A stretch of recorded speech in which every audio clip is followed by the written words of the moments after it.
गुरमुखो, आपके अंदर बैठे उस कुल मालिक को सत सत नमन। सभी को राधा स्वामी जी। गुरमुखो, कल हमारे प्यारे हुजूर जी ने डेरा ब्यास में सत्संग फरमाया।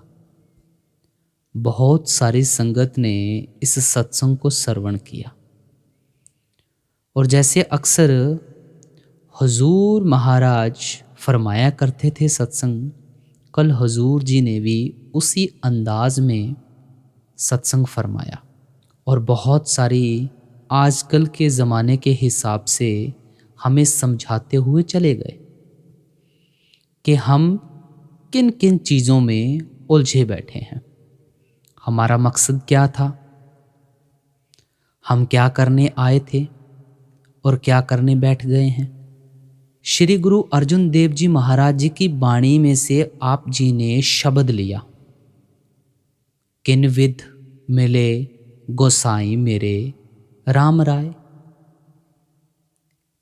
ये वाणी श्री गुरु अर्जुन देव जी महाराज जी की है। ये वाणी एक सवाल से शुरू होती है कि ऐ मेरे मालिक, मैं तुझसे कैसे मिलूं। संत महात्मा जब भी दुनिया में आते हैं वे हमें इसी सवाल का जवाब देने आते हैं।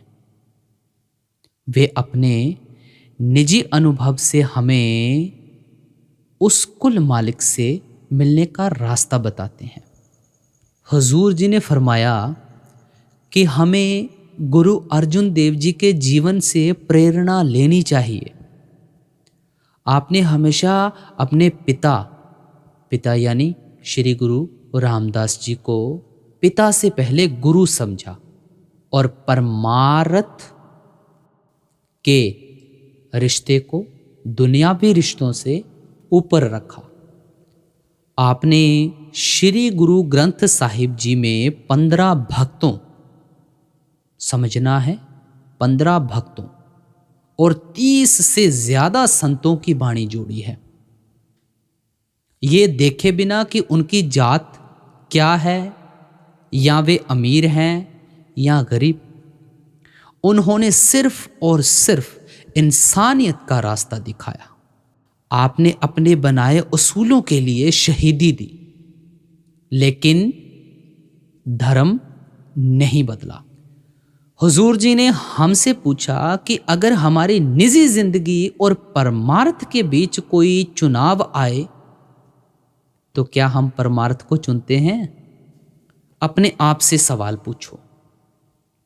वाणी समझाती है, माया मोह सब जग सोया, ए परम क्यों जाई। यानी सारा का सारा संसार माया की मीठी नींद में सोया हुआ है। जिसे अच्छे बुरे सुख दुख का पता नहीं, हम भ्रम में हैं। यानी सारा संसार माया मोह की मीठी नींद में सोया हुआ है। सोया हुआ वह है जिसे अच्छे बुरे सुख दुख का पता नहीं। हम भ्रम में हैं और हमें सच की पहचान नहीं है। समझो, जैसे रेगिस्तान में दूर से पानी का तालाब नजर आता है, लेकिन वह सिर्फ मन का धोखा यानी मृग तृष्णा है।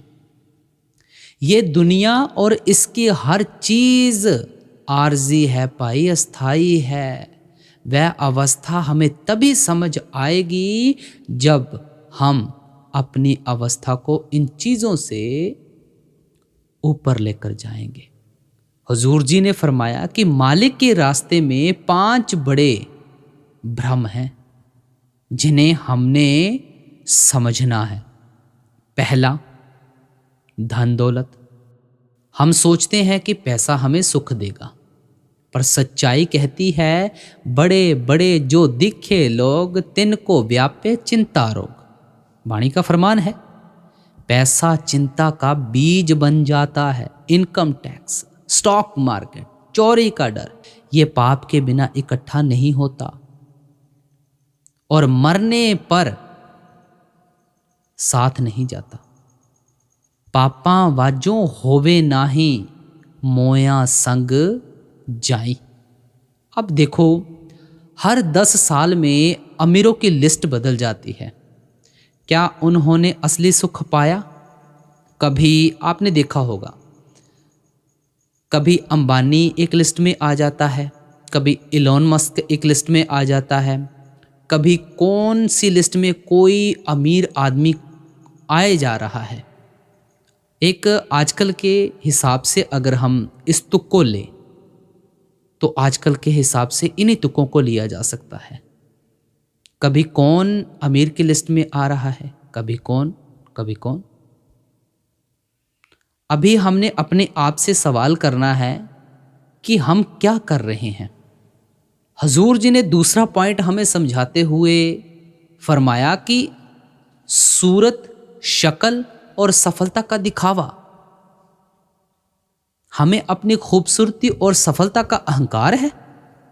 हम क्या करते हैं, सोशल मीडिया, फेसबुक, इंस्टाग्राम इस भ्रम को और बढ़ा दिया है। हम एडिटिंग करके तस्वीरें इंस्टाग्राम पर डाल देते हैं, फेसबुक पर डाल देते हैं। हमारी ज़िंदगी दिखावे वाली हो गई है। अब दूसरा एक पॉइंट जो समझने योग्य है वो भी समझो। हम लाखों का कर्ज लेकर विवाह करते हैं, तस्वीरें डालते हैं और साल बाद तलाक की लाइन में खड़े हो जाते हैं। और एक पॉइंट और समझो, उदाहरण के तौर पे ले लो, आईफोन लेने जाते हैं, लेकर हम किस्तों पर आते हैं। दिखावा हम ऐसे करते हैं कि हमारे पास आईफोन है, उसकी फ़ोटो डालेंगे, उससे एडिटिंग की हुई फ़ोटो डालेंगे, दिखावा करेंगे। लेकिन किस्त वाले जान खा रहे हैं। कभी कोई किस्त बाउंस हो रही है, कभी कोई किस्त बाउंस हो रही है। लेकिन दिखावा नहीं रुकना चाहिए। दिखावा चला हुआ है और पीछे जो हो रहा है उसका तो उसे ही पता है ना, उसके साथ क्या हो रहा है। यानी कि हमने सोशल लाइफ को सबसे ज़्यादा महत्व दिया हुआ है और जो हमारी पर्सनल लाइफ है उसे हमने इतना पीछे छोड़ दिया है, लाखों मील पीछे छोड़ दिया उस। अब ये विचार हमने करना है कि हमने सोशल लाइफ जीनी है या अपनी पर्सनल लाइफ जीनी है। दिखावे वाली जिंदगी, जैसे बाबा जी कहते हैं ना, सभी ने भेड़ चाल अपनाई हुई है। अगर एक कोई कर रहा है कुछ तो उसके पीछे लग के दूसरा भी कर रहा है, दूसरा कर रहा है तो वो सोच रहा है कि मैं क्यों पीछे रहूं, वो भी करने लग जाता है। वो सोचता है कि मैं क्यों पीछे रहूं, वो भी करने लग जाता है। ऐसे ही देखा देखी में वो भेड़ों वाला काम हो रहा है। भेड़ चाल अपनाई हुई है सभी ने। हमने इन चीज़ों से भाई बाहर निकलना है। ठीक है, सोशल लाइफ जियो, इसमें कोई दिक्कत परेशानी नहीं है। लेकिन जो दिखावा आ जाता है इसको उतना ही इस्तेमाल करो कि इसका काम सिर्फ ज़रूरत के लिए किया जा सके, दिखावे के लिए नहीं। अगर हम किसी भी चीज़ को इस्तेमाल करते हैं, किसी भी चीज़ को, अगर हमारी नीयत उसमें अच्छी ना हो तो वही चीज़ हमारे लिए जहर बन जाती है। अगर हमारी नीयत अच्छी है, उस चीज़ को इस्तेमाल करने के लिए, सही चीज़ के लिए इस्तेमाल कर रहे हैं तो कुछ गलत नहीं है। अब मोबाइल चलाना है, मोबाइल हमें कहाँ तक काम सही दे सकता है, सिर्फ इससे सही तक काम लेने के लिए रखना है। अगर हमारे दिमाग में कुछ गलत चल रहा है, इसमें हम गलत सर्च करने लग जाते हैं तो ये हमारे लिए नुकसानदायक है भाई, और किसी के लिए नुकसानदायक नहीं। इसलिए फरमाया जाता है कि भाई जो काम करना है सोच और समझ कर करना है। तीसरा भ्रम है ओहदा। ये ओहदे और राजपाट हमेशा साथ रहेंगे क्या? ये राजपाट हमें सेवा के लिए मिला था, लेकिन हम इसकी धौंस दिखाने लगे हैं। सिकंदर बादशाह की साखी सुनी है, उसने दुनिया जीती लेकिन अंत में आराम ही करना था जो एक संत पहले ही कर रहा था। ये सब चीजें यही रह जाएंगी भाई, कुछ नहीं साथ जाने वाला है। मौत के ऊपर भी समझाते हैं। हम सोचते हैं कि मौत अभी बहुत दूर है, मुझे अभी नहीं आएगी। हम रोज अखबारों में बाहर जनाजे देखते हैं, अखबारों में पढ़ते हैं, लेकिन हमारे मन कठोर हो गए हैं। हम शमशान में खड़े होकर दुनिया के व्यापार की बातें करते हैं। हुजूर जी ने सख्ती से फरमाया कि हम बरसियां भी ऐसे मनाते हैं जैसे कोई विवाह हो। हम दिखावे में पड़ गए हैं। मौत का कोई भरोसा नहीं भाई। 30-40 साल वालों को भी आ जा रही है। किसी की हार्ट अटैक से मौत हो जाती है, किसी की किडनी फेल हो जाती है, किसी को कोई डिजीज हो रही है, किसी को कोई डिजीज हो रही है। आजकल जिंदगी का कोई भरोसा नहीं है भाई। नाम सबसे उत्तम है, मैं और मेरी में फंसे हुए हैं। अगला पॉइंट हमारा मैं और मेरी का है। हम सोचते हैं कि मैं ही सब कुछ कर रहा हूं। भाई कौन कर रहा है? तू कौन है? पहले अपने आप को कभी पहचाना है तूने? तू कौन है? बाणी समझाती है, सब कुछ हुक्मी आमदा, सब कुछ हुक्मी जाए, जेको मूर्ख आपे जाने, अंधा आमद कमाए। सब कुछ भाई हुक्म से हो रहा है। वो कर रहा है तो तू कर रहा है। अगर तू ये सोच के बैठ जाए कि मेरी वजह से ये काम हो रहा है, तो भाई तेरे से बड़ा मूर्ख और कोई नहीं है। वो कर रहा है तो तू कर रहा है, तेरे जरिए आगे हो रहा है। सबसे पहले अपने मन से ये भ्रम निकाल दे कि मेरी वजह से ये सब कुछ हो रहा है।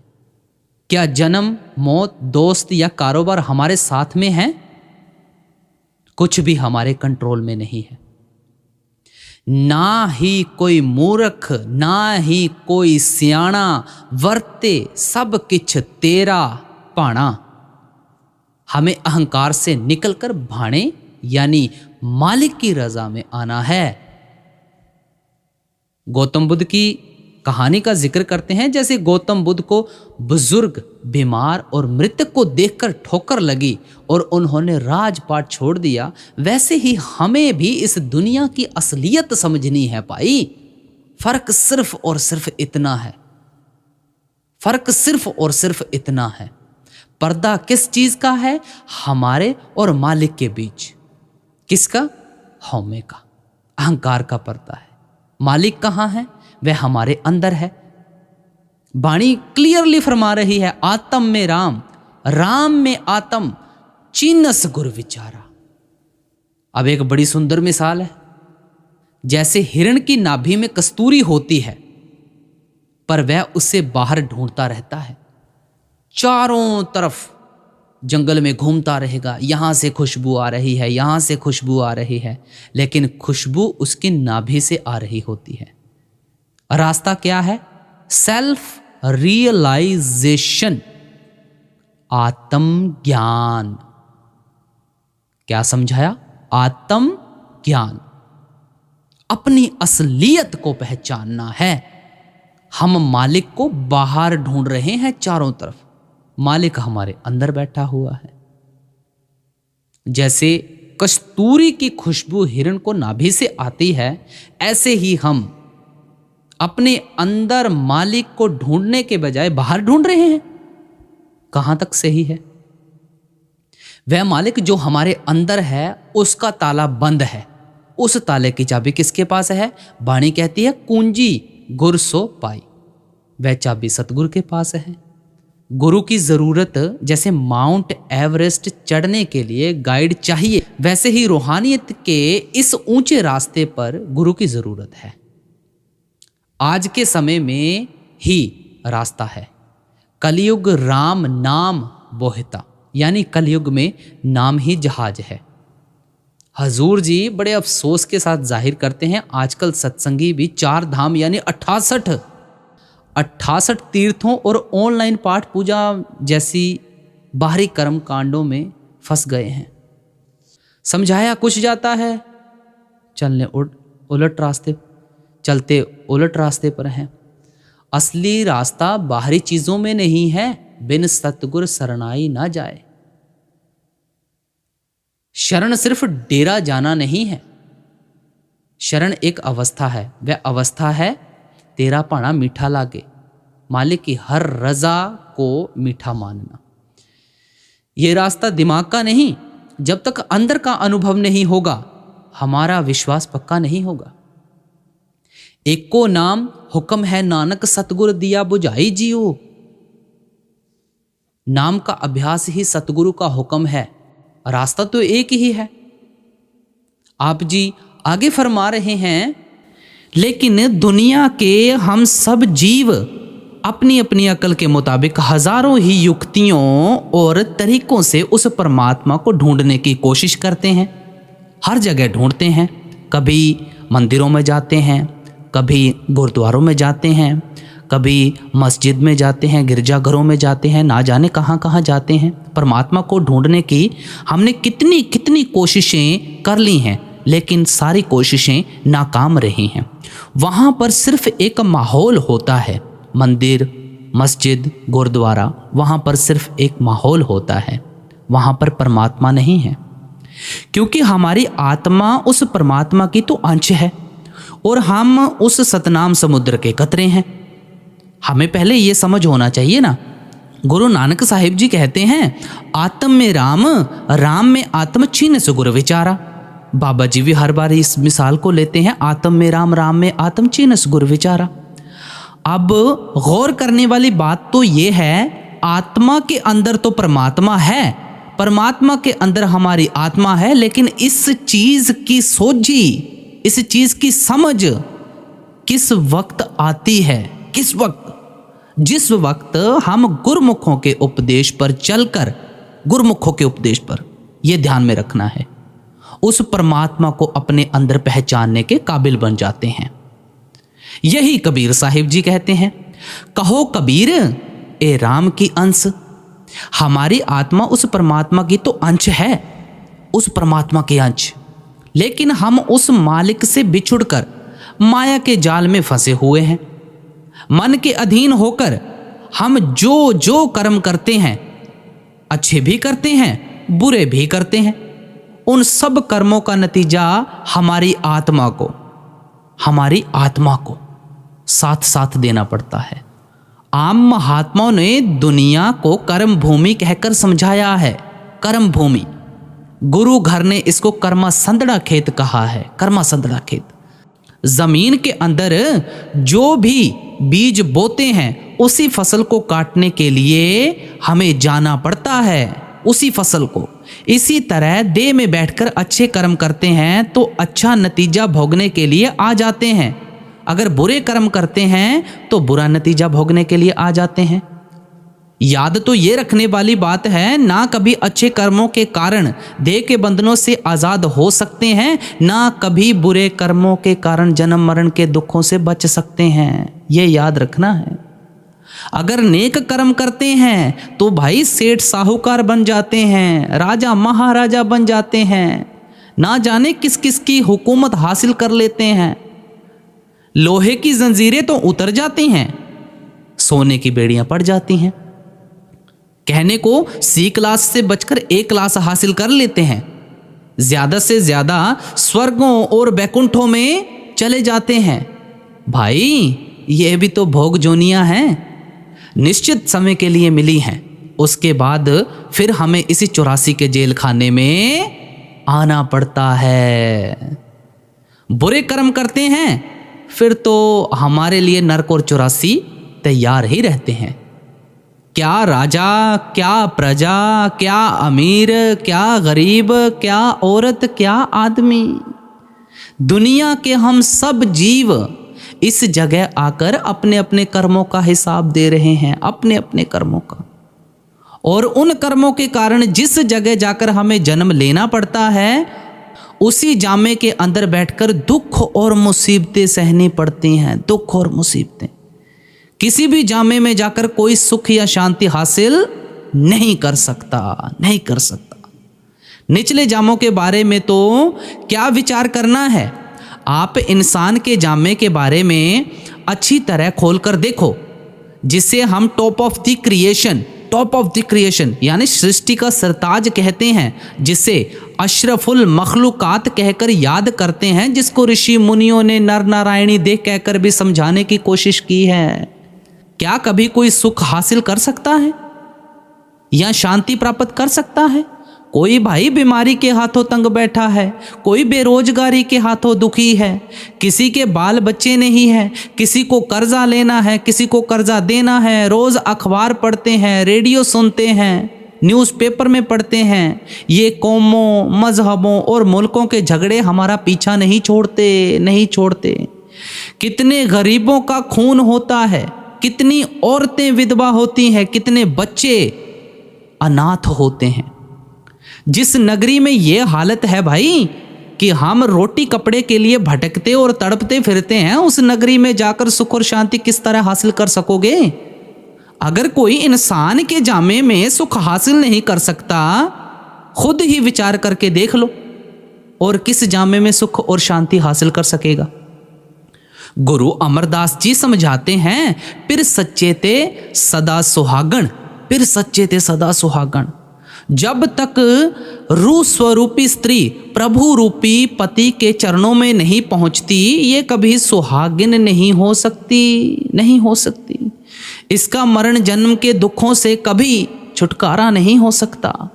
इसलिए हर एक को परमात्मा की खोज है। हम सब दुनिया के जीव वापस जाकर उस परमात्मा के साथ मिलना चाहते हैं, उस परमात्मा के साथ। गुरु अमरदास जी फरमाते हैं, पूजा करें सब लोग संतो, मन मुख थाए ना पाई। सब दुनिया के जीव अपनी अपनी अकल के मुताबिक परमात्मा की भक्ति और पूजा में लगे हुए हैं, निरंतर लगे हुए हैं। क्योंकि आत्मा की कशिश अपने असल की तरफ जरूर जोर मारती है, जरूर। उसके अधीन होकर हम सब उस परमात्मा को मिलने के लिए व्याकुल हुए बैठे हैं, लेकिन मनमुख थाए ना पाई। यानी हम मन के पीछे लगकर मालिक की खोज, भक्ति या पूजा करते हैं। ये भक्ति या पूजा कभी किसी को उसके ठिकाने पर नहीं पहुंचा सकती। अब हमें यह विचार करना है, मन क्या करता है? बाहर मुखी कर देता है, कर्मकांड की तरफ खींचकर ले जाता है। कभी सोचते हैं कि महात्माओं ने इतने बड़े बड़े ग्रंथ पोथियां लिखे हैं, इनके पढ़ने पढ़ाने से मुक्ति हो जाएगी। कभी सोचते हैं कि तीर्थों पर जाकर सरोवरों में स्नान करने से मुक्ति हो जाएगी। कभी सोचते हैं कि बेटे बेटियों को त्याग कर शायद जंगलों पहाड़ों में जिंदगी गुजारने से मुक्ति हो जाएगी। कभी शरीर पर भस्म लगा लेते हैं, कभी कान फड़वा लेते हैं, कभी जटाएं रख लेते हैं। ये सारे साधन और सारे तरीके सिर्फ परमात्मा से मिलने के लिए करते हैं। ये भक्ति कभी किसी को उसके ठिकाने पर नहीं पहुंचाती भाई। इसलिए महात्मा कहते हैं कि अपनी अकल से, मन और बुद्धि से कितने यत्न कर लो, हम कभी मालिक की भक्ति में कामयाब नहीं होंगे। यहां सेवक गुरु साहिब से सवाल करता है कि गुरुदेव, इस काम में हमारी अकल, हमारी युक्ति काम नहीं करती। आप कोई ऐसा तरीका या ऐसा रास्ता बताएं जिस पर चलकर जिंदगी के 4 दिन सुख और शांति से काट सकें और वापस जाकर मालिक से भी मिल सकें। गुरु साहिब सेवक के सवाल का बहुत ही सुंदर ढंग से जवाब देते हैं। जवाब क्या देते हैं? अब अगली कड़ी में फरमाते हैं, कोई ऐसा संत सहज सुख दाता, मोहे मार्ग दे बताई। अब आप समझाते हैं कि भाई, परमात्मा से मिलने का सिर्फ एक ही तरीका है, कोई हजारों तरीके नहीं है, सिर्फ एक तरीका है, एक ही साधन है। वह कौन सा तरीका है? कि तुझे कोई ऐसा संत महात्मा मिल जाए जिससे सहज अवस्था प्राप्त हुई हो और जो परमात्मा की तरफ से सुखों का दाता बनकर आया हो, वह तुझे मालिक से मिलने का तरीका और साधन समझा दे और तू उसके मुताबिक परमात्मा की भक्ति करे, तब तू इस भक्ति में कामयाब हो सकता है, तब जाकर कहीं। आपका भाव है कि हम जब भी परमात्मा की भक्ति कर सकेंगे केवल गुरुमुखों के जरिए, साधु संतों और महात्माओं के जरिए ही कर सकेंगे। गुरु अमरदास जी कहते हैं, गुरु अमरदास जी, गुरमुख होवे सो काया खोजै, होर सब परम पुलाई। गुरमुखों को मालिक की भक्ति का तरीका पता है, गुरमुखों को सिर्फ मालिक की भक्ति का तरीका पता है, साधन पता है। जब तक हम उनकी संगति, उनकी सोबत नहीं करते, हमें कभी मालिक की भक्ति करने का तरीका या साधन पता नहीं चल सकता। आप जोर देकर कहते हैं सतगुर ते हर पाइये पाई। पाई, जब भी तू परमात्मा से मिलेगा साधु संतों और महात्माओं के जरिए मिलेगा। आप देखो, दुनिया का कोई ऐसा इल्म नहीं जो हम अपनी अकल से सीख सकें।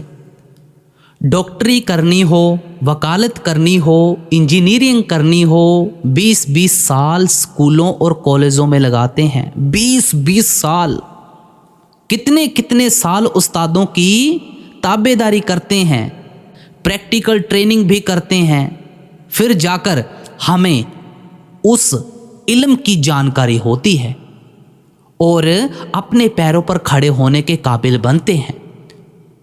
रूहानियत का मसला तो बहुत ही पेचीदा है, बहुत ही। गुरमुखों की संगति और सहायता के बगैर हमारा अंदर एक कदम भी चलना मुश्किल हो जाता है, एक कदम भी। इसलिए गुरु साहिब कहते हैं कि भाई, तू जब भी मालिक की भक्ति कर सकेगा, गुरमुखों के जरिए कर सकेगा, साधु संतों और महात्माओं के जरिए कर सकेगा।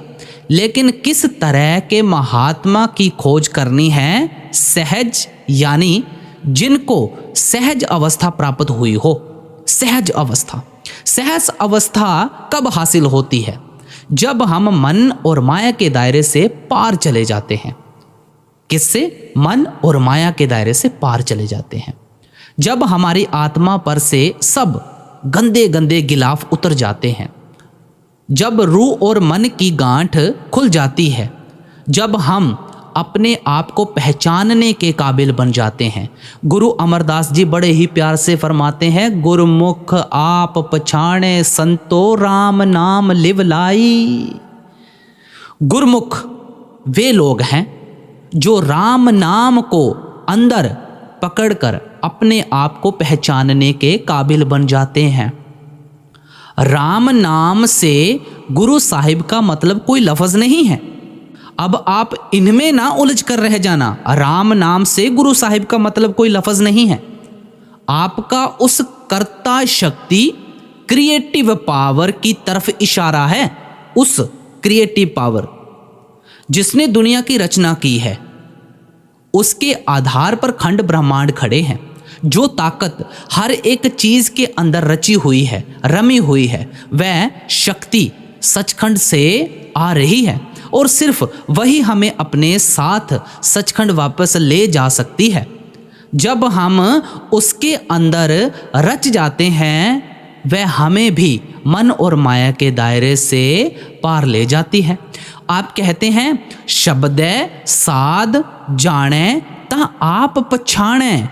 जो लोग अंदर शब्द की लज्जत ले लेते हैं, वे अपने आप को पहचानने के काबिल बन जाते हैं। फिर समझाते हैं, जिन अंतर शब्द आप पछाणे गतमित तिन ही पाई। जो अंदर उस शब्द को पकड़कर अपने आप को पहचानने के काबिल बन जाते हैं, असली गति, मालिक से मिलने का असली तरीका उन गुरमुखों को ही प्राप्त होता है। इसलिए गुरु साहिब ऐसे गुरमुखों की तलाश करने का उपदेश देते हैं जो मन और माया के दायरे से पार होकर सहज अवस्था हासिल कर चुके हों और शब्द या नाम में समाकर शब्द या नाम का रूप बन चुके हों। हुजूर स्वामी जी महाराज जी भी इशारा करते हैं, क्या इशारा करते हैं? गुरु सोई जो शब्द स्नेही, शब्द बिना दूसर नाही सेई, शब्द कमावे सो गुरु पूरा, उन चरणन की हो जा तूरा, और पहचान करो मत कोई, लक्ष्य अलक्ष्य न देखो सोई, शब्द भेद लेकर तुम उनसे, शब्द कमाओ तुम तन मन से, शब्द कमाओ तुम तन मन से। आप उपदेश देते हैं कि शब्द स्वरूपी और शब्द अभ्यासी महात्मा की खोज करो, और ऐसे पूर्ण महात्मा से शब्द का भेद लेकर तन और मन से शब्द या नाम की कमाई करो। ये परवाह नहीं करनी कि महात्मा किस कौम का है, किस मजहब का है या किस मुल्क का है। देखना ये है कि वह खुद शब्द की कमाई करता हो और हमें भी अपनी सूरत को अंदर शब्द से जोड़ने का तरीका या साधन समझाता हो। पलटू साहिब कहते हैं, संत स्नेही नाम है, नाम स्नेही संत, कि संतों को नाम से और नाम को संतों से प्रेम होता है। असल में संत नाम की कमाई करके नाम का ही रूप हो जाते हैं। हमारा जो असली गुरु है वह शब्द है, नाम है। इंसान का उस्ताद इंसान ही हो सकता है। इसलिए किसी शब्द स्वरूपी महात्मा के जरिए ही शब्द की सोझी और समझ आती है। अब देखो, गाय भैंसों की बोली समझ में नहीं आती, देवी देवता कभी किसी ने देखे नहीं। जब तक कोई हमारे जैसा होकर हमें ना समझाए, हमारे जैसा होकर हमें कभी समझ नहीं आती।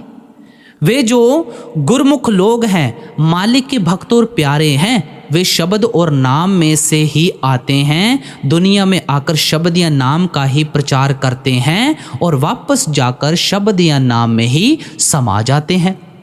उनका असली स्वरूप शब्द होता है, नाम होता है। भाई गुरदास जी की वाणी में आता है, गुरमत्ती गुर शब्द है, गुरमत्ती गुर शब्द है। गुरमुखों का असली स्वरूप शब्द है, जिसके साथ वे हमारे ख्याल को अंदर जोड़ते हैं, और वह शब्द ही हमारा असली गुरु है। गुरु नानक साहिब जी कहते हैं, शब्द गुरु सुरत तुन चेला। अब हर बार तो ये कहते हैं, लेकिन इसकी पहचान भी साथ साथ करवाते हैं। वह शब्द हर एक का गुरु है, वह हर एक का गुरु है वो शब्द, और सच्चा गुरु है। और ये जो आत्मा है उस शब्द की सेवक है। ये जो जिस्म है ये सेवक को भी यहीं छोड़ देना है, गुरमुखों को भी यहीं छोड़ देना है। लेकिन जो सेवक गुरमुखों के जरिए आत्मा को शब्द से जोड़ लेता है, वह शब्द कभी सेवक की आत्मा को नहीं छोड़ता, सीधा अंदर ले जाकर परमात्मा में समा जाता है। जिस चीज को हमें परमात्मा तक ले जाना है वह शब्द है। वह शब्द ही हमें अज्ञानता के अंधेरे में से निकालकर असली मंजिल मकसूद पर ले जाता है।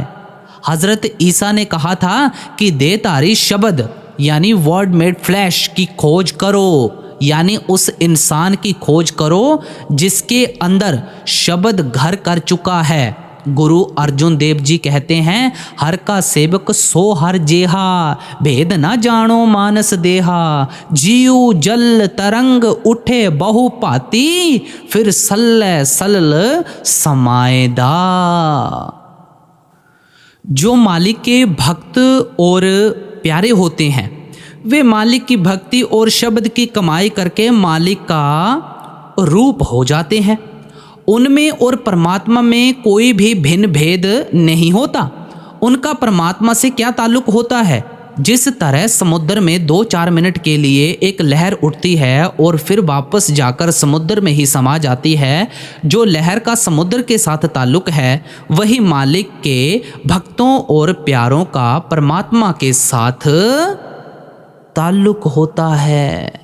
लहर शायद देखने को समुद्र से अलग नजर आती हो, लेकिन वह समुद्र से अलग नहीं की जा सकती, वह समुद्र का ही हिस्सा होती है।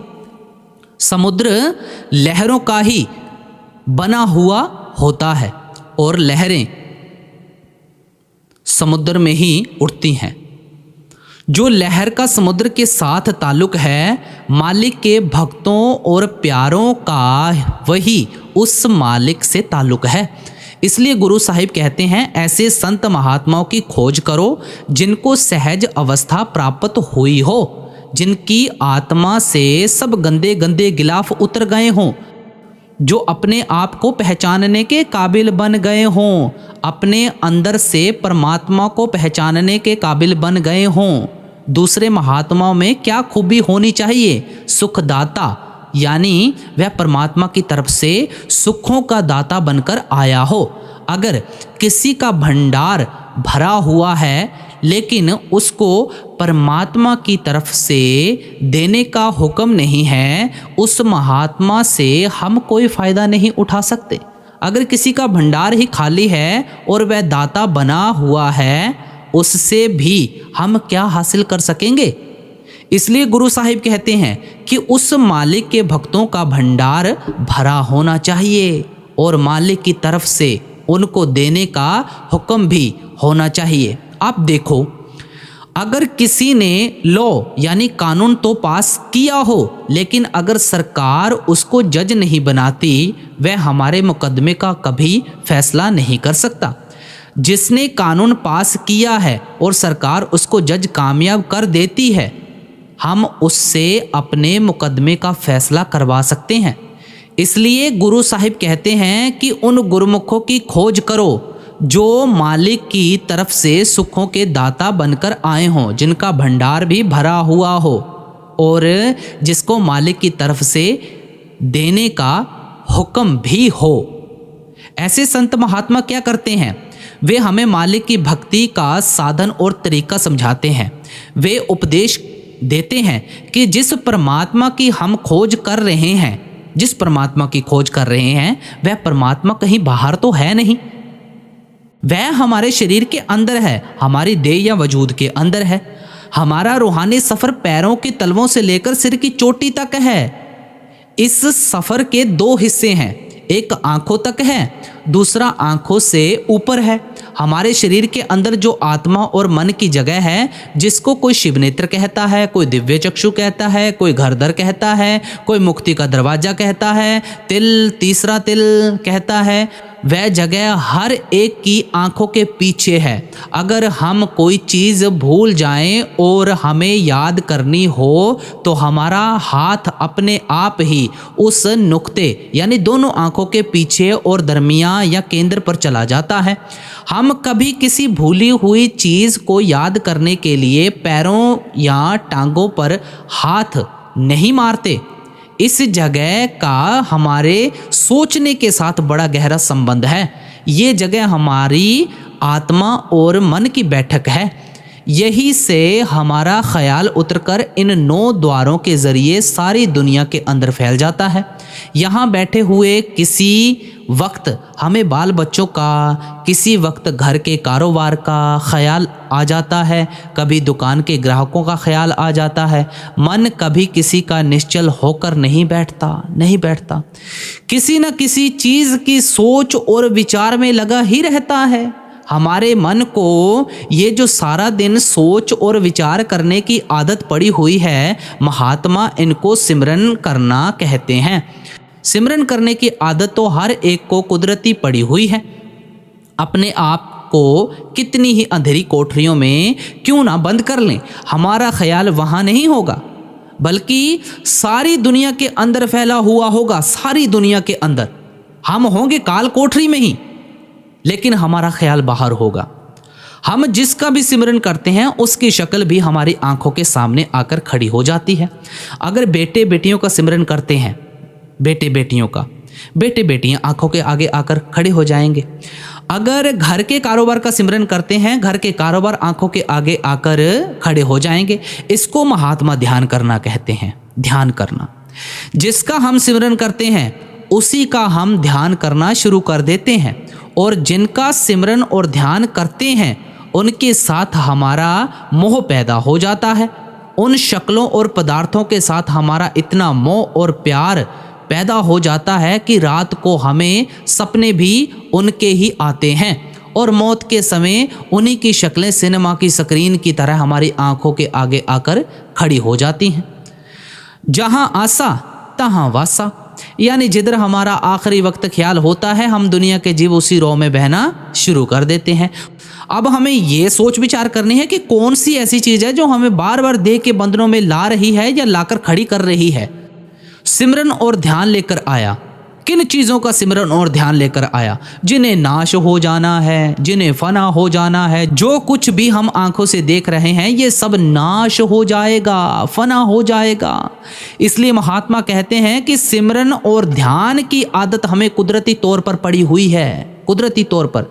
इसलिए मन की इस आदत से फ़ायदा उठाना चाहिए, लेकिन उस चीज़ का सिमरन करो, उसका ध्यान करो जो कभी नाश नहीं होनी, फना नहीं होनी। वह कौन है? कौन है भाई? वह केवल एक परमात्मा है, अकाल पुरुष है, वाहिगुरु है, परमेश्वर है, जिसके हजारों ही नाम हर एक ने अपने अपने प्यार में आकर रखे हुए हैं। इसलिए महात्मा हमें एक परमात्मा के नाम का सिमरन करने का तरीका बताते हैं। जिस वक्त सिमरन के द्वारा हम ख्याल को आंखों के पीछे इकट्ठा करते हैं, हमारा ख्याल यहाँ टिकता नहीं, ये बार बार नीचे की तरफ आता है। जब तक हमें ख्याल को आंखों के पीछे टिकाने की आदत नहीं पड़ती, जब तक हमारा ख्याल यहाँ टिकता नहीं, तब तक ये शब्द या नाम की लज्जत हासिल नहीं कर सकता। किसकी स्वरूप या ध्यान करके ख्याल आंखों के पीछे टिक जाता है? गुरु अर्जुन देव जी कहते हैं, गुर की मूरत मन में ध्यान, गुर की मूरत मन में ध्यान। कि गुरमुखों के तसव्वुर यानी स्वरूप को अपने मन में रखना है। स्वामी जी महाराज कहते हैं, गुरु का ध्यान कर प्यारे, बिना इसके नहीं छूटना। हजरत ईसा ने बाइबल में समझाया है, तुमने मुझे देखा है, मैंने अपने पिता यानी परमात्मा को देखा है, इसलिए मेरे ज़रिए तुमने भी उस परमात्मा को देखा है। तुम मेरे अंदर समाये हुए हो, मैं उस परमात्मा के अंदर समाया हुआ हूँ, इसलिए तुम भी मेरे ज़रिए उस परमात्मा के अंदर समाये हुए हो। आपका भाव है कि आप मेरे ध्यान के ज़रिए ही परमात्मा का ध्यान कर सकते हो। इसलिए महात्मा कहते हैं कि हमें गुरुमुखों के स्वरूप का ध्यान करना है।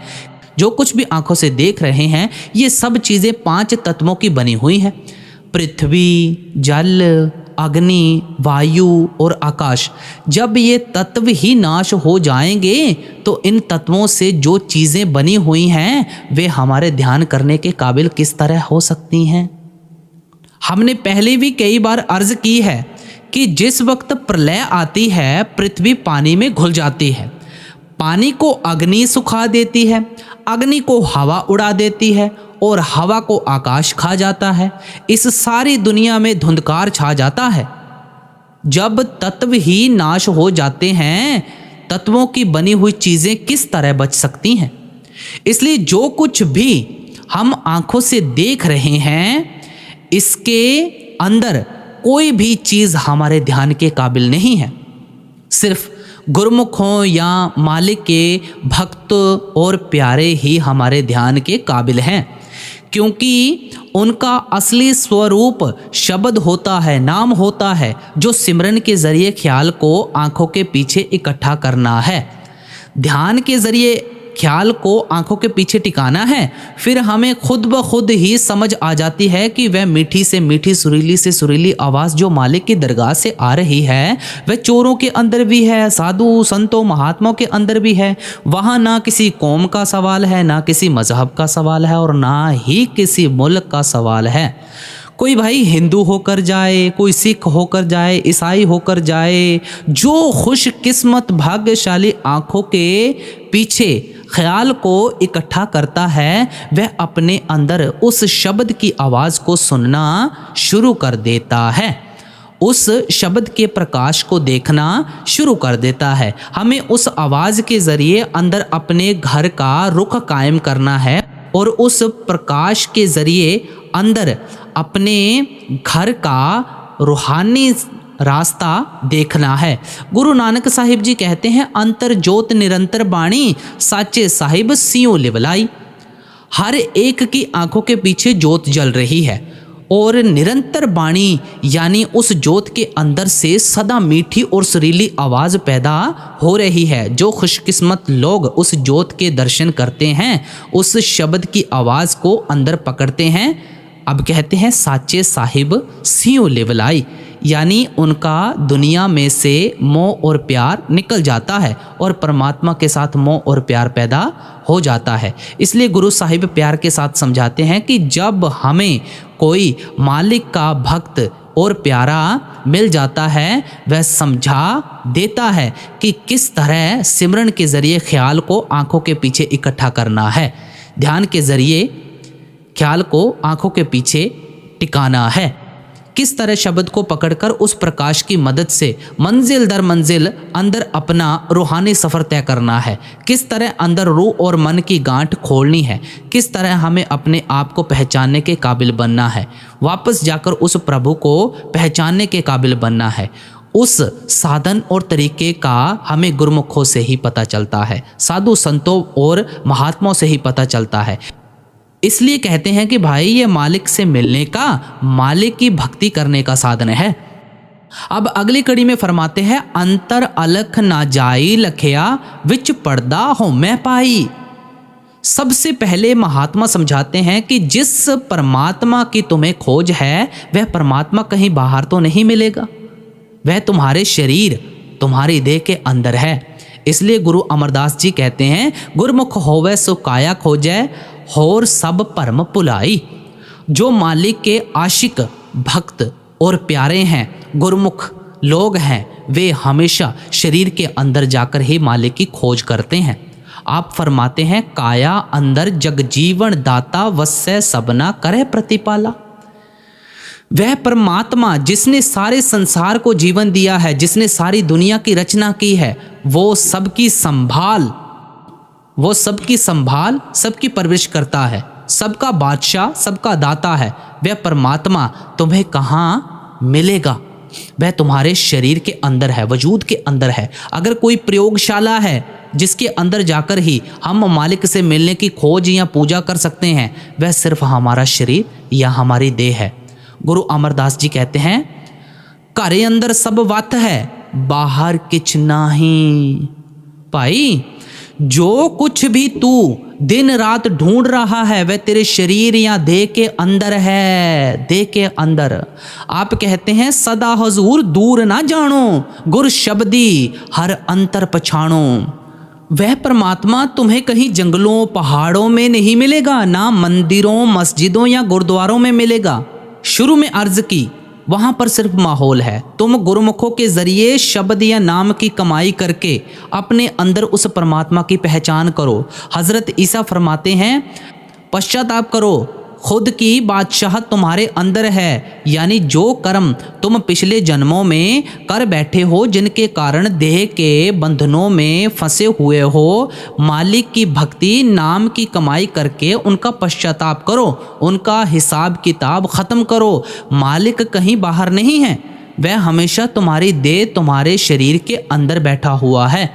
गुरु अमरदास जी ने हमारे शरीर को हरि मंदिर कहकर याद किया है। आप कहते हैं, हर मंदिर इस शरीर है, ज्ञान रतन प्रगट होए। हम हरिमंदिर किसे कहते हैं? जिस जगह परमात्मा रहता हो। गुरु साहिब कहते हैं कि क्योंकि वह परमात्मा शरीर में रहता है, इसलिए दुनिया के अंदर तुम्हें इससे बड़ा कोई हरिमंदिर नहीं मिलेगा। जब भी किसी को मालिक से मिलने का ज्ञान प्राप्त होगा, वह शरीर के अंदर होगा। अब गुरु नानक साहिब जी कहते हैं, नानक होमै रोग बुरे, जहाँ देखा तह एका वेदन आपे बख्शे शब्द तूरे। गुरु साहिब दुनिया में जिधर भी नज़र डालते हैं, आपको दुनिया के सब जीव एक ही बीमारी में फंसे हुए नज़र आते हैं। वह कौन सी बीमारी है? वह मोह माया की, मैं मेरी की और होमे की बीमारी है। इस होमे के कारण आज हम रचना का हिस्सा बने हुए हैं। जब तक हमारे रास्ते से ये बीमारी दूर नहीं होती, हम वापस जाकर मालिक से किस तरह मिल सकते हैं? मालिक का किसी को पता नहीं है, मालिक की भक्ति की तरफ किसी का ध्यान नहीं जाता। हम इस दुनिया को ही सब कुछ समझे बैठे हैं। दुनिया की शक्लें और पदार्थ ना आज तक कभी किसी के बने हैं, ना बन ही सकते हैं। बहुत से राजा महाराजा, सेठ, साहूकार, डिटेक्टर इसको अपना बनाते चले गए, इसने उनका साथ नहीं दिया। यह रचना हमारा साथ कब देगी? सोच विचार करो।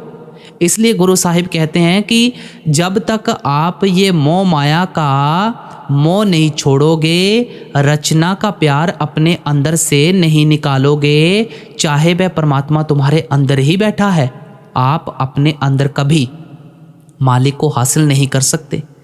इस चीज़ के बारे में आप अच्छी तरह आगे और खोलकर समझाते हैं। माया मोह सब्बो जग सोया, एह परम कहो क्यों जाई।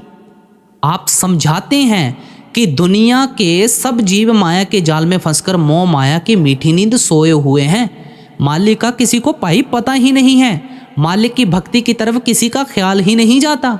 इन कौमों, मजहबों और मुल्कों के झगड़ों में किसी को फुर्सत ही नहीं मिलती। हम सोच लेते हैं ए जग मिठा तो अगला किन डिठा, बाबर ब ऐश कोश की आलम दोबारा निस्त। हम सोचते हैं कि शायद परमात्मा ने इंसान को जामा लोगों के गले काटने के लिए, इंद्रियों के भोगों के लिए, शराबों कबाबों की लज्जतों के लिए बख्शा है। ये सोचते हैं। इतना इन चीज़ों में फंस कर रह जाते हैं कि और तो और अपनी मौत को भी भूल जाते हैं। रोज़ देख रहे हैं कि हमारे साथी हमारा साथ छोड़ते जा रहे हैं। एक एक के साथ जाकर खुद उनको शमशान भूमि में छोड़ आते हैं। खुद आंखों से देखते हैं कि जिन चीज़ों से वह इतना प्यार किया करता था, जिनको अपना अपना कहकर फ़क्र महसूस किया करता था, उनमें से किसी चीज़ ने उसका साथ नहीं दिया। फिर भी हमारे मन में ख्याल रह जाता है कि वह बदकिस्मत था जो इनको इकट्ठा करके साथ नहीं ले जा सका। हम शायद सब कुछ ही साथ ले जाएंगे। महात्मा खबरदार करते हैं कि आप उस वक्त को आंखों के आगे रखकर देखो, उस वक्त कौन आपकी सहायता और मदद करता है। गुरु साहिब कहते हैं कि दुनिया के सब जीव माया के जाल में फंसकर मोह की मीठी नींद में सोए हुए हैं। इस भ्रम में से हमारा ख्याल किस तरह निकल सकता है? ये भ्रम क्या है? ये सारी रचना ही भ्रम है, क्योंकि इसकी असलियत ही कुछ नहीं है। तुलसी साहिब ने इसको गैर कहकर बताया है। आप कहते हैं, दिल का हुजरा साफ कर जाना कि आने के लिए, ध्यान गैरों का उठा उसके बिठाने के लिए। ये तो सभी की फेवरेट बानी है। इस पर बाबा जी महाराज सत्संग भी फरमाते हैं, आप जी ने सुना भी होगा। अब इस गज़ल से हमें क्या समझाते हैं? अब तुम्हारा हृदय गैरों के मोह से, रचना के प्यार से गंदा हो चुका है। मिलना तुम मालिक को चाहते हो, मालिक को। ये दोनों बातें कैसे हो सकती हैं? जब तक तुम गैरों में से मोह नहीं निकालोगे, गैरों में से प्यार नहीं निकालोगे, वह परमात्मा किस तरह तुम्हारे हृदय के अंदर बैठ सकता है? गुरु नानक साहिब इस रचना को भ्रम कहते हैं, दूजा कहते हैं। उस परमात्मा के अलावा ये जो कुछ भी हम आंखों से देखते हैं, ये भ्रम है, ये दूजा है, ये गैर है। गैर चीज़ कभी भी हमारी अपनी नहीं बन सकती। जब तक गैरों में से, रचना में से मोह नहीं निकलता, हमारा कभी प्रभु से प्रेम नहीं हो सकता। शास्त्रों में कहानी आती है कि एक राजा हिरण का शिकार खेलता हुआ घने जंगल में चला जाता है। आगे शेर दिखाई देता है, उससे डरकर वह एक पेड़ पर चढ़कर बैठ जाता है। अब जिस पेड़ के तने पर बैठा है, क्या देखता है कि एक सफ़ेद चूहा और एक काला चूहा पेड़ के उस तने को कुतर रहे हैं। उसे ख्याल आता है कि जब पेड़ का तना कमज़ोर हो जाएगा, मैं नीचे गिर जाऊंगा। नीचे क्या दिखता है कि एक सांप मुंह खोले खड़ा है। अब ख्याल आता है कि सांप मुझे डस लेगा, और शेर तो पहले ही खड़ा तमाशा देख रहा है। गर्मी का मौसम था, ऊपर शहद का छत्ता लगा हुआ था। जब शहद पिघलकर उसकी ज़बान पर पड़ता है तो उसे शहद का स्वाद आना शुरू हो जाता है। इतना शहद के स्वाद में लीन हो जाता है कि वह पेड़ के कमज़ोर तने को भूल जाता है। चूहों के कुतरने को सांप को भी भूल जाता है और शेर को भी भूल जाता है। ये तो महात्मा एक मिसाल देकर समझा रहे हैं। वह पेड़ क्या है? हमारी जिंदगी है। वे चूहे क्या हैं? दिन और रात हैं, जो हमारी जिंदगी को कुतरने में लगे हुए हैं। जो दिन आज गुजर गया, हमारी उम्र में से उतना हिस्सा कम हो गया। जो रात हमने गुजार ली है, हम उतना अपनी कब्र के नज़दीक आ चुके हैं। ये दिन और रात हमारी उम्र को कुतरने में लगे हुए हैं। जितने ये दिन और रात गुजरते चले जाते हैं, उतना हम कब्र या मौत के नज़दीक होते जाते हैं। ये शहद क्या है? इंद्रियों के भोग विलास, विषय विकारों, शराबों कबाबों की लज्जतें हैं। हम इतना इन इंद्रियों के भोगों, बेटे बेटियों, कौमों, मजहबों और मुल्कों के प्यार में फंसे हुए हैं कि और तो और अपनी मौत को भी भूल चुके हैं। इसलिए महात्मा हमारी हालत देखकर तरस खाते हैं, अफसोस करते हैं कि हम तो बड़ी बुरी तरह काल के जाल में फंसकर, माया के मोह में फंसकर मीठी नींद सोए हुए हैं। एक तो हम मालिक की भक्ति ही नहीं करते, माया के धंधों में से, ऐशो इशरत में से हमें फुर्सत ही नहीं मिलती। अगर कभी करते भी हैं तो ख्वाहिशों और तृष्णाओं को लेकर करते हैं, जिसका क्या नतीजा होता है? उन ख्वाहिशों और तृष्णाओं को पूरा करने के लिए फिर जन्म लेना पड़ता है। या हम डरते हुए मालिक की भक्ति करते हैं कि अगर हम मालिक की भक्ति नहीं करेंगे तो कारोबार में घाटा हो जाएगा, बिरादरी में निरादर हो जाएगा, मुकदमा हार जाएंगे, शायद बेटे बेटियां नालायक हो जाएंगे। ये भी भक्ति करने का तरीका नहीं है। हमें मालिक की भक्ति करनी है क्योंकि हमारे अंदर परमात्मा से मिलने का इश्क है, हमारे अंदर मालिक से मिलने का प्यार है। या फिर लोग इस तरह मालिक की भक्ति करते हैं जिस तरह लोग गुग्गे की, सांप की या शीतला माता की पूजा करते हैं। ये नहीं कि लोग उनको अपने घर लाना चाहते हैं या सांप के साथ उनका प्यार होता है। वे उनके जहर को, बीमारी को दूर रखने के लिए गुग्गे की या माता की पूजा करते हैं। ये ख्याल लेकर कभी परमात्मा की भक्ति नहीं करनी चाहिए। धर्म की बुनियाद प्रेम है, डर नहीं। डरते हुए मालिक की भक्ति नहीं करनी चाहिए।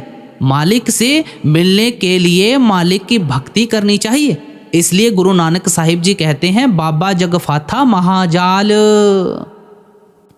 दुनिया के जीव बहुत बुरी तरह काल के जाल में फंसे हुए हैं। जो कर्म पहले किए हैं उनका नतीजा अब रो पीट कर भोग रहे हैं, और उसी तरह बुरे खोटे पाप और कर्म करते जा रहे हैं। भूले बैठे हैं कि इनका नतीजा भोगने के लिए फिर इसी 84 के चक्कर में आना पड़ेगा। इसीलिए महात्मा हमारी हालत देखकर तरस खाते हैं, हमारी हालत देखकर अफसोस करते हैं। अब अगली कड़ी में फरमाते हैं, एका संगत एकत गृहवस्थे मिल बात न करते पाई। आप फरमाते हैं कि कितने दुख की बात है कि दोनों इकट्ठे रहते हैं और दोनों का एक ही घर में निवास है, लेकिन आपस में फिर भी मिलाप नहीं है।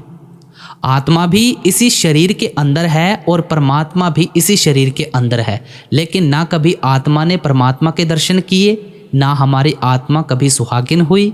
किस कारण? क्योंकि आत्मा और परमात्मा के दरमियान मन की रुकावट है। वह कौन सी चीज़ जो माया के मोह में फंसी हुई है, माया के प्यार में फंसी हुई है? हमारा मन माया के मोह या प्यार में फंसा हुआ है।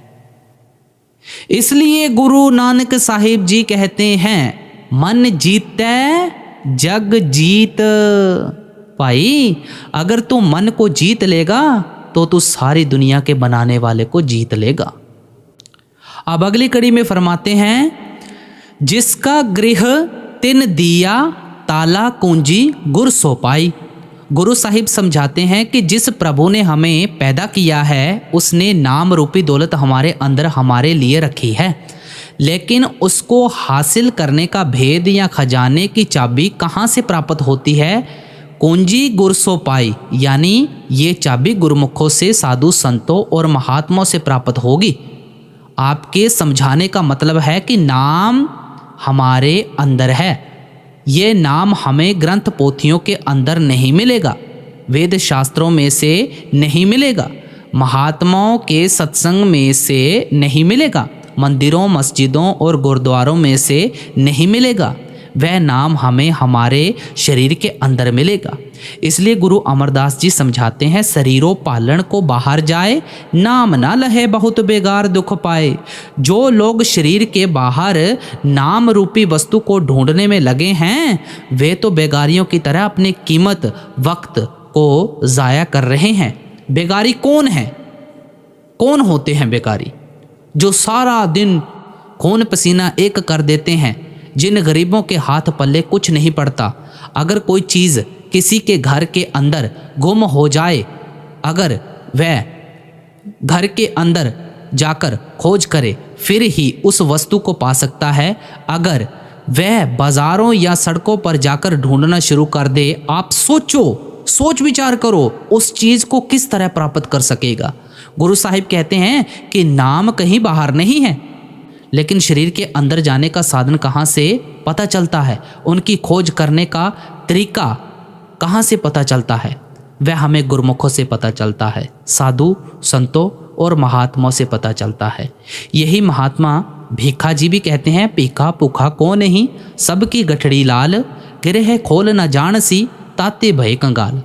मालिक ने दुनिया में किसी को भूखा नहीं रखा है, सबके अंदर नाम रूपी दौलत रखी हुई है, लेकिन हमें पता नहीं कि वह नाम हमारे अंदर है। हम उसको तीर्थों पर ढूंढते हैं, ग्रंथ पोथियों में से ढूंढते हैं, इसलिए दिन रात बाहर भटकते फिरते हैं।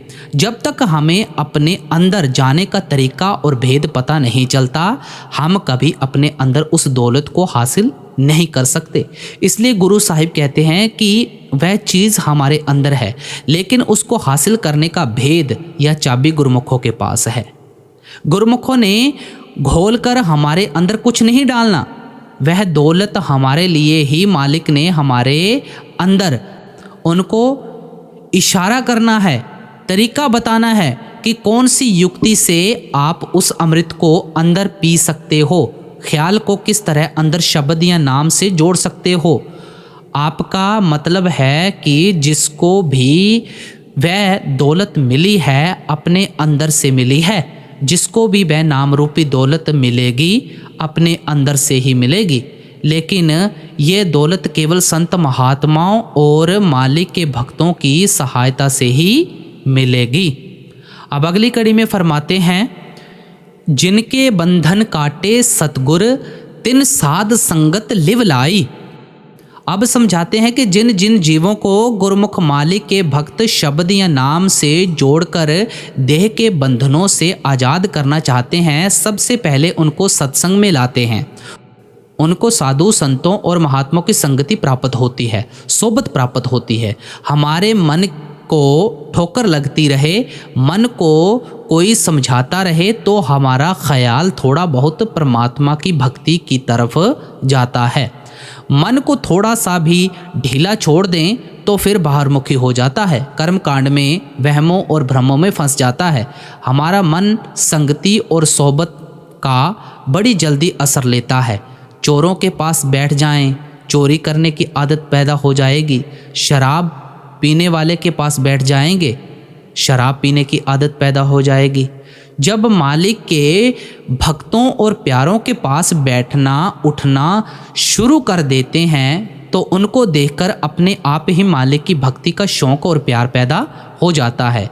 गुरु रामदास जी कहते हैं, साकत सूत बहु गुरजी परया कियु करतान तनिजय तंत सूत किछ निकसै नाही साकत संग न कीजय। कि भाई जिस तरह उलझे हुए सूत से कभी कपड़ा नहीं बुना जा सकता, इसी तरह गुरुमुखों की संगति में जाकर तेरा ख्याल कभी परमात्मा की भक्ति की तरफ नहीं जा सकता। मालिक की भक्ति के लिए क्या करना है? आप फरमाते हैं, गोविंद जीव सतसंगत मेल हरत्याये। हे परमात्मा, अपने भक्तों और प्यारों की संगति बख्श, सोबत बख्श, ताकि तेरा ध्यान कर सकें, तेरी भक्ति कर सकें। महात्मा सत्संग के जरिए ही इन वहमों भ्रमों और संकल्पों से हमारे ख्याल को निकालते हैं। वे सत्संग के जरिए ही समझाते हैं कि आत्मा और परमात्मा का रिश्ता क्या है, आत्मा और परमात्मा के दरमियान रुकावट कौन सी है और उस रुकावट को अपने अंदर से किस तरह दूर करना है। इन सब बातों की समझ और सोझी गुरुमुखों की संगति से, सत्संग से प्राप्त होती है। अब गुरु नानक साहिब जी फरमाते हैं, सतसंगत कैसी जानिए जिथे एको नाम बखानिए। सत्संग वह जगह है जहाँ सिर्फ शब्द का ही प्रचार किया जाता है, नाम का ही प्रचार किया जाता है। महात्मा सत्संग के जरिए सिर्फ शब्द या नाम का होका देते हैं। ये तो बड़ी बुरी बात है कि अगर कोई हमारी अकल के मुताबिक नाम की भक्ति नहीं करता तो हम उसे गालियाँ देनी शुरू कर दें, बुरा भला कहना शुरू कर दें। हमें तो उसे प्रेम से समझाना चाहिए कि भाई देख, इस रास्ते पर चलकर हमें ये फ़ायदा हुआ है। अगर तेरी समझ में आता है तो तू भी अपने ख्याल को अंदर उस शब्द के साथ जोड़कर ये फ़ायदा उठा सकता है। कबीर साहिब कहते हैं, कबीर संगत साध की जो कि भूसी खाए, खीर खंड भोजन मिले साकत संग ना जाए। मनुष्यों की संगति और सोबत में जाकर खीर खंड हलवा खाने के बजाय मालिक के भक्तों और प्यारों की संगति में जाकर खुश्क टुकड़े खाने हजार दर्जे अच्छे हैं। क्यों? एक घड़ी आधी हूँ से आध, कबीर संगति साध की कटे कोटि अपराध। कि आधी से आधी घड़ी भी जो मालिक के भक्तों और प्यारों की सोबत करते हैं, उससे हमारे मन में से हजारों तरह के वहम भ्रम और संकल्प दूर होते हैं। पता नहीं महात्मा के कौन से वचन हमारे कानों में पड़े जो हमारे जीवन को ही बदल कर रख दें। इसलिए महात्मा हमेशा सत्संग पर जोर देते हैं। गुरु साहिब यहाँ कहते हैं कि जब तक हम गुरुमुखों की शरण हासिल नहीं करते, हम मालिक से मिलने के काबिल नहीं बन सकते। हम शरण कब हासिल कर सकते हैं? जब गुरुमुख खुद हमें अपनी शरण के काबिल बना लेते हैं। वे किस तरह बनाते हैं?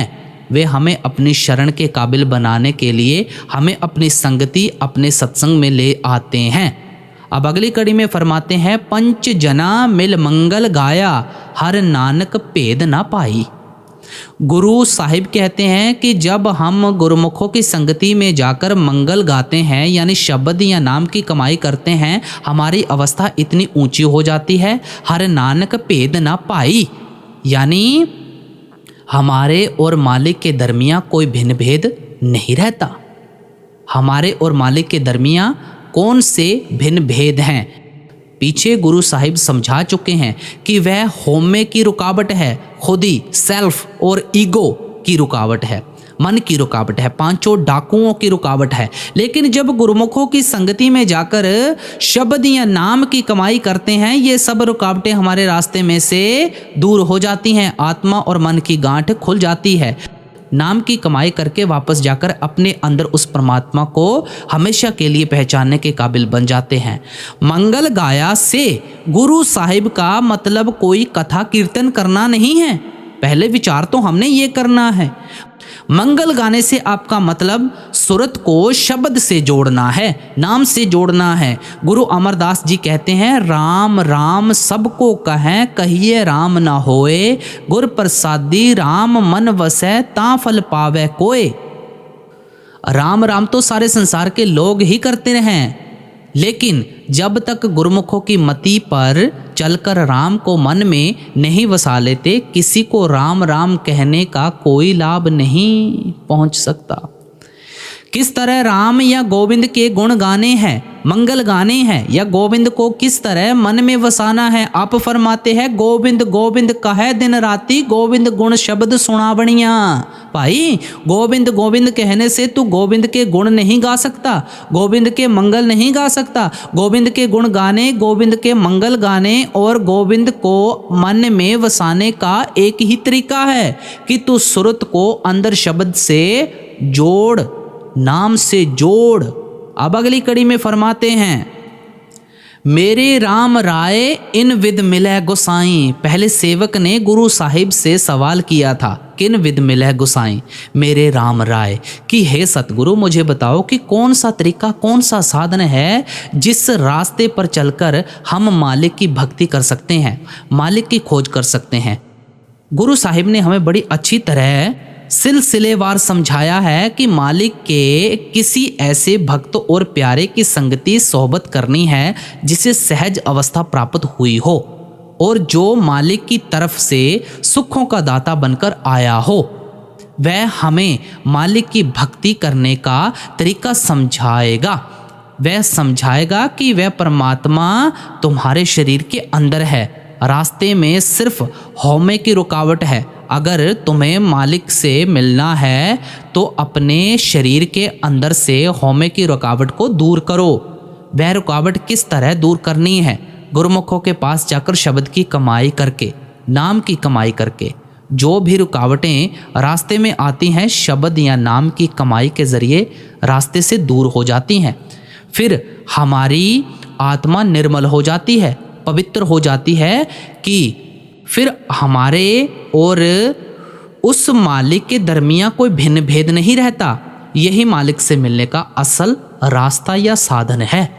आप सोच विचार कर देखो, सबको पता है कि एक परमात्मा है और वही एक परमात्मा हम सबके शरीर में बैठा है। वह भी पता है कि शरीर के अंदर ही परमात्मा मिलेगा। फिर किसकी समझ में आता है कि हिंदुओं के अंदर तो मालिक ने अपने मिलने का कोई और रास्ता रखा है, सिखों, ईसाइयों और मुसलमानों के अंदर कोई दूसरा रास्ता है। गुरु अमरदास जी समझाते हैं, जग जीवन साचा एको दाता, जग जीवन साचा एको दाता, गुर सेवा ते शब्द पछाता, एको अमर एका पतशाही, जुग जुग सिर कार बनाई है। सारे जग को जीवन देने वाला परमात्मा भी एक है और सारे जगत के लिए उसका हुक्म या कानून भी एक है। वह कानून या हुक्म ये है कि गुरमुखों के ज़रिए शब्द के द्वारा उसकी पहचान होती है। आप आगे कहते हैं, सच्चे शब्द सच्ची पत होई, बिन नावे मुक्त ना पावे कोई, बिन सतगुर को नाव ना पाए, प्रभ ऐसी बनत बनाई है। आप दावे से कहते हैं कि शब्द या नाम की कमाई के बिना ना किसी को परमात्मा से मिलने की सच्ची इज्जत हासिल हो सकी है और ना ही मरण जन्म से मुक्ति हासिल हो सकती है। परमात्मा ने अपने मिलने का यही कुदरती कानून रखा है कि केवल गुरुमुखों के ज़रिए, साधु संतों और महात्माओं के ज़रिए शब्द या नाम की कमाई करके ही उससे मिलाप किया जा सकता है। अब गुरु अमरदास जी फरमाते हैं, बिन नामे होर पूज ना होवी, परम भूली लोकाई। शब्द या नाम की कमाई के अलावा हम दुनिया के जीव यों ही वहमों और भ्रमों में फंसकर भूले फिरते हैं। जो कुछ मिलेगा केवल उस शब्द या नाम की कमाई से मिलेगा। गुरु नानक साहिब जी फरमाते हैं, नाम विसार चल्ले अनमार्ग अंत काल पछुताई। तुम नाम की कमाई का तरीका छोड़कर जिस भी रास्ते पर चलने की कोशिश करोगे, आखिर मौत के वक्त तुम्हें पछताना पड़ेगा कि यों ही अपने कीमती वक्त को फजूल की बातों में फंसाकर गंवा दिया। कबीर साहिब नाम की कमाई की यहाँ तक महिमा करते हैं, नाम जपत कुष्टी भला, चुई चुई परै जो चाम, कंचन देह के ही काम की, जाम मुख नाही नाम। आप समझाते हैं लूट सके तो लूट ले, सतनाम की लूट, पाछे फिर पछताएगा प्राण जाहे जब छूट। भाई अगर देह में बैठकर कोई लूटने वाली चीज़ है, कोई इकट्ठी करने वाली चीज़ है, तो वो केवल नाम की कमाई है, शब्द की कमाई है। अब सारा सत्संग फरमाकर अंत की कड़ी में फरमाते हैं, सहज पया भ्रम खिन मह नाठा, मिल ज्योति ज्योत समाई।